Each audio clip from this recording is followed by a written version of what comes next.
bem provável que você beba muito de Pitágoras, né? A própria ideia do número, né? E é interessante, porque para os gregos antigos, número não é necessariamente uma coisa abstrata, é a ideia de forma mesmo, né?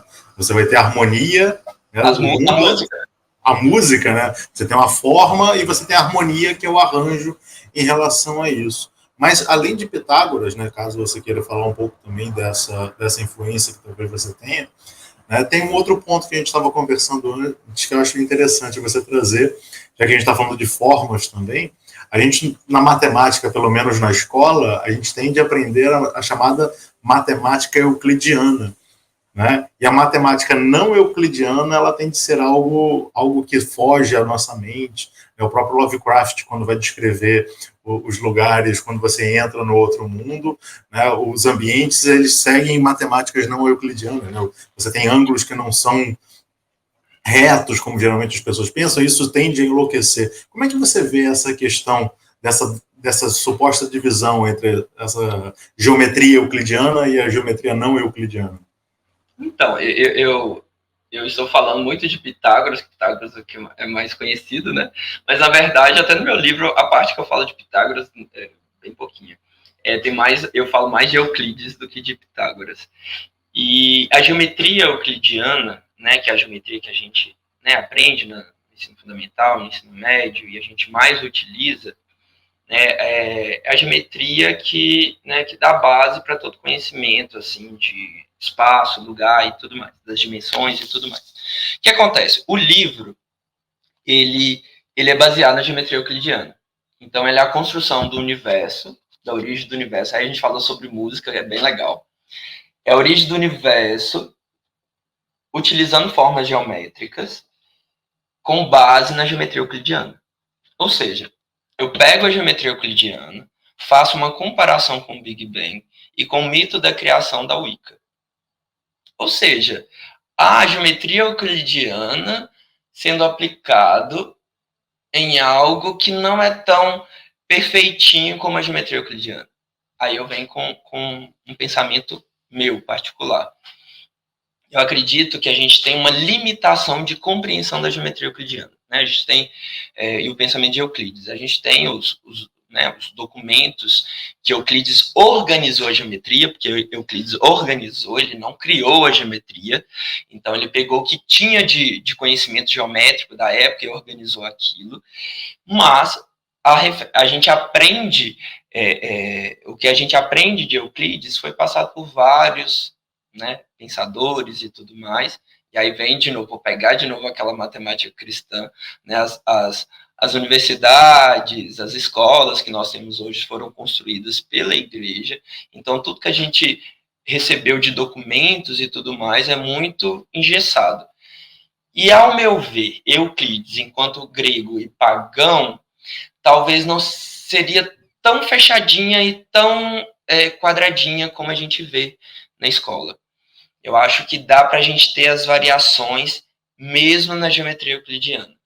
Então, eu diria que essas geometrias não euclidianas, como já são variações da geometria euclidiana, mas eu não negaria Euclides nessas geometrias. Porque como Euclides é pagão, é um grego, e os gregos tinham essa coisa, né, dos deuses serem praticamente próximos da humanidade, ter características da humanidade. Então, essas geometrias que não são euclidianas, talvez Euclides compreenderia. Ou talvez Euclides e Pitágoras e outros gregos, eles teriam esse conceito. Né? Talvez para a gente hoje, o nosso olhar seria mais difícil, mas talvez para eles não. Então, para mim, por exemplo, quando a gente fala da geometria esférica, a geometria esférica, como que funciona? Na geometria euclidiana, duas retas paralelas, elas não se interceptam, né? Porque tem a ideia do plano, duas dimensões e tudo mais, aí essas duas retas estão contidas no plano, elas não vão se interceptar. Na geometria esférica, duas retas paralelas, elas vão se encontrar nos polos. Para mim, isso, né, a geometria esférica, que dentro da área acadêmica, a geometria não euclidiana, é somente uma variação da geometria euclidiana.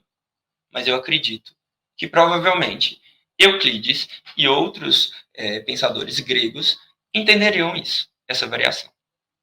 Não negaria isso, porque não seria somente o mundo das ideias. E também dentro da mitologia você não tem uma geometria exata mesmo. Porque quando você pega Hades, ou você está descrevendo Olimpo, você sobe lá o morro e de repente tem uma cidade lá em cima.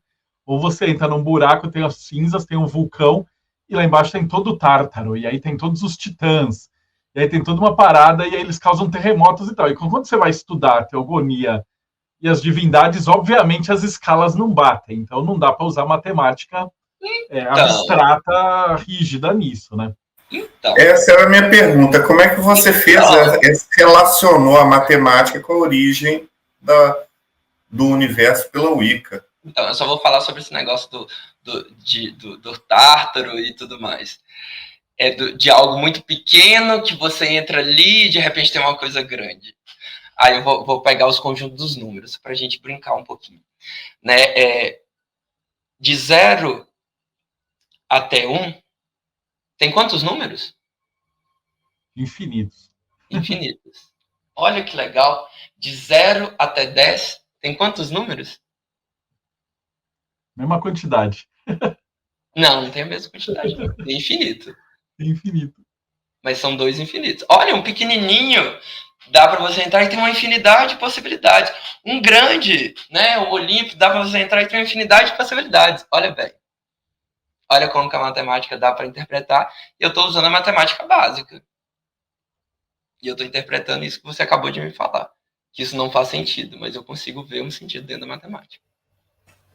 Só fazer um comentário, até porque para os gregos infinito era só um número muito grande que você não consegue pensar. Não significa que ele seja um número geralmente estático, né?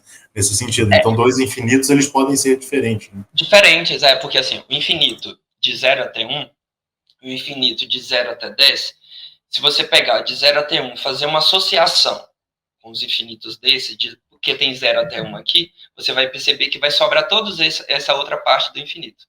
Então, esse infinito, entre aspas, é maior. Olha que loucura.